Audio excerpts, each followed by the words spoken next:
সুলেখা রান্নাঘরে।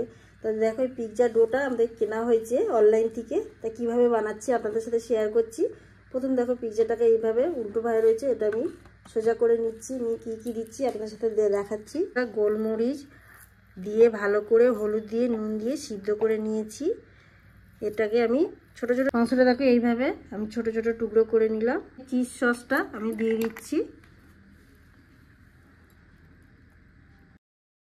ভালো করে মাখিয়ে নেবো। তো এখানে দেখো পিৎজা সসটা এটাও দিয়ে দিচ্ছি, ঢেলে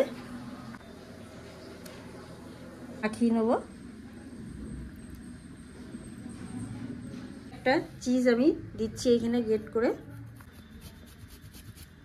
এর উপরে প্রথম আমি এবার মাংসগুলো ছড়িয়ে দিলাম সসটার উপরে।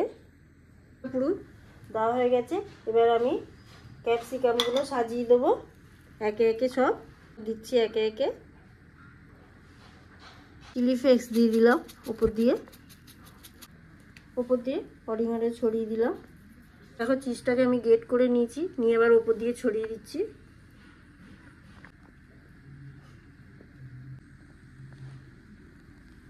এটা লস্টিংয়ের কড়াই দেখো একটা নুনটা বসিয়ে দিয়েছি, দিয়ে ওর উপরে স্ট্যান্ড দিয়েছি। স্ট্যান্ডটা দিয়ে এবার আমি থালাটাকে আস্তে করে বসিয়ে দেবো।